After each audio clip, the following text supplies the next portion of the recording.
Final Fantasy VII is in such a unique place in the FF franchise because maybe besides Final Fantasy X, the original game was so popular that it was able to make its own type of franchise separate from the Final Fantasy brand as a whole. And because of that, we've gotten quite a few spin-off games, some being pretty popular on their own merits like FF7 Crisis Core, Dirge of Cerberus for the wrong reasons, and even some new ones like Final Fantasy VII Ever Crisis. But like most series, there are some spin-offs that a lot of people that have just never heard of for one reason or another. So in today's video, I want to talk about a few obscure Final Fantasy VII spin-offs to see why they're so obscure, to see if they're even any good, and to see what happened to them. And we'll be going in release order. So to start off this list, we have a game that was actually the very first spin-off to the Final Fantasy VII series, all the way back in September 24th, 2004, and this game is called Final Fantasy VII Before Crisis, a mobile game for the FOMA mobile service, later released to the SoftBank Mobile and EasyWeb. This game is not only the first Final Fantasy mobile game, but it's also the very first game of the compilation of Final Fantasy VII, which includes all of the games like this one, Advent Children, Crisis Core, Dirge, Ever Crisis, and even the FF7 remakes. So this thing kind of started it all off. Before Crisis follows the Turks and their adventures, taking place 6 years before the events of the original FF7, where you follow the point of view of a Turk in training to fight with the Turks to take down Avalanche as they try to be terrorists. Well, more specifically, it follows the Turks and the rise of Avalanche as a genuine threat to Shinra, but it also follows the Turks and how they kind of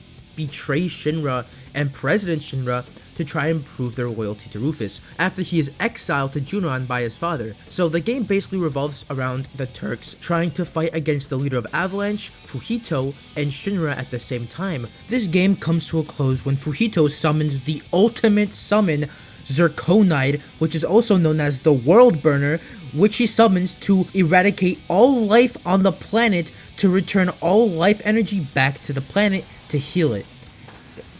Talk about extreme terrorism, oh my god. And your Turk that you've been following the whole game unlocks their limit break to destroy Fujito, but in the result, you end up destroying Fujito, which causes a massive explosion, and you're presumed dead. And the game finally wraps up, now taking place towards the original Final Fantasy VII when they're trying to save everybody from Meteor in Shinra, and we see all of the Turks are actually alive, and they all help everybody save people from Shinra. Now, I would love to tell you how this game actually played, because it seems kind of interesting, and so did a lot of people at the time, because at launch, it was accessed 200,000 times, and throughout its life, it was accessed over 1.6 million times, and at one point was the most popular mobile game in Japan at the time.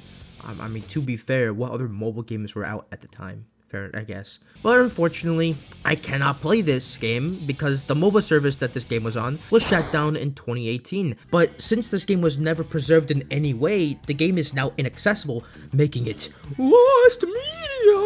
Whoa! So I can really only talk about the story and how the game looks. I will say that the story is really cool. The Turks always interested me, like, because they work for the bad guys, but they're not really villains. They kind of just do what they need to do, and now we have the whole story dedicated to them. Sign me up, the fuck. And I think the story being intertwined with Crisis Core and OG7 is also really cool. It just makes the whole world feel really cohesive. I kind of just wish that I could actually fucking play the game. Man, I'm fucking jealous, man. I wish I was, playing this game back in 2004 instead of, being a fucking baby and not having a consciousness, man. That sucks.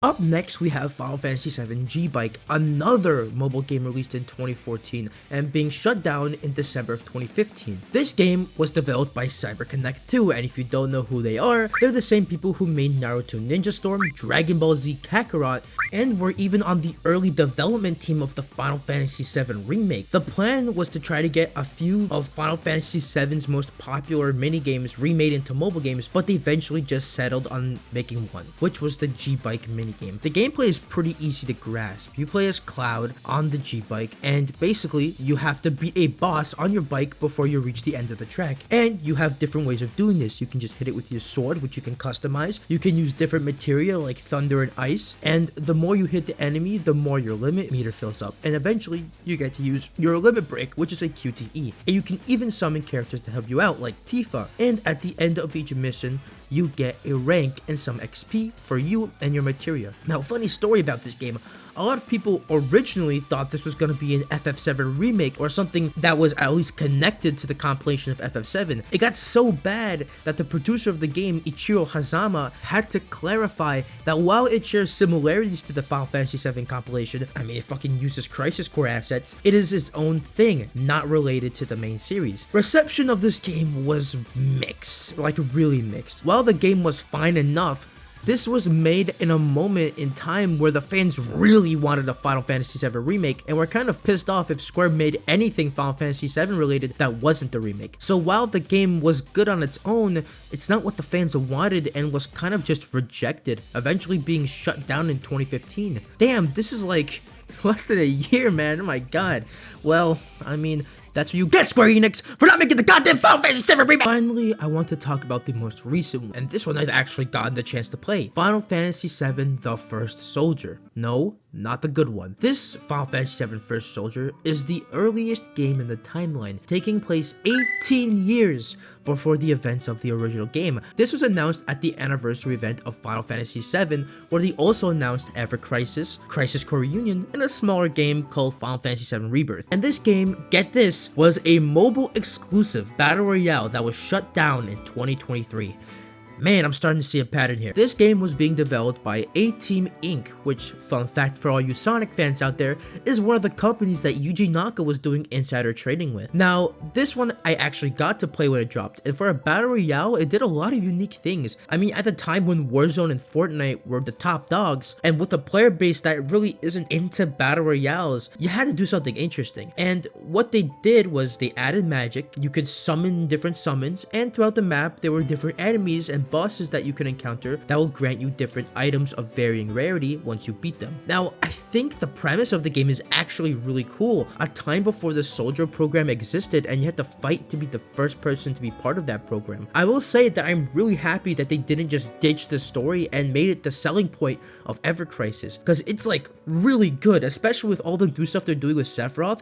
I fuck with it heavy, man. Now, that's not the reason why this game failed. The actual reason I think this game failed was a few reasons actually. One, it was, you know, just stuck on mobile. They never made a PC port of this game, and that's like a killer basically, especially with a battle royale where the key premise is, you know, having good aim for a good playing experience. I think having it on mobile only it's just like a death sentence, honestly. Two, I also think it was just at a time where everyone was just doing battle royale and everyone was just either on Warzone or Fortnite. No one really cared for a Final Fantasy VII battle royale, and besides, all the First Soldier story stuff would just be moved over to Ever Crisis eventually, making this game even more obsolete. And in the end, I just don't think the team delivered the experience they wanted to for fans, so they just shut it down. I mean, when I played it, I mean, I had fun, I guess, but like, even with all this stuff, it didn't really feel interesting or like I felt like I was having fun with it. And unfortunately, the game was shut down in 2023. And there we are, 3 for 3, ladies and gentlemen. Woo! Final Fantasy VII spin-offs are few, but they're interesting to talk about. And it's also interesting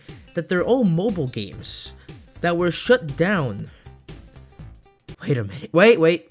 No, it's on PC. We're good, guys. Ever Crisis is safe. I actually really like that game, even though it's a gacha mobile game spin-off slop. But it's okay. I like it. And yeah, that's really all I have to say for today, ladies and gentlemen. If you guys enjoyed, make sure to like and subscribe, turn on notifications, and comment down below. What was your favorite spin-off that I talked about? Did I miss one? I don't think I did, because I looked a lot and I don't think there was anywhere, but I don't know. Maybe I did. Let me know, chat. And yeah, I haven't made a Final Fantasy VII video in a while, so I wanted to make something that I really found interesting. I have a lot that I want to make, but you know, Sonic news has been up and coming, so I want to make another Crossroads video, you know, with a more I think I made that video about the price kind of like in the heat of the moment, so I really gotta like go back and, you know, give my, like, first of all, we have a whole lot of new information, and then I gotta kind of just like re-clarify my position on the whole price situation, because my thoughts have changed a little bit. But that's all I have to say for today. Hope y'all enjoyed, and I'll see y'all in the next one.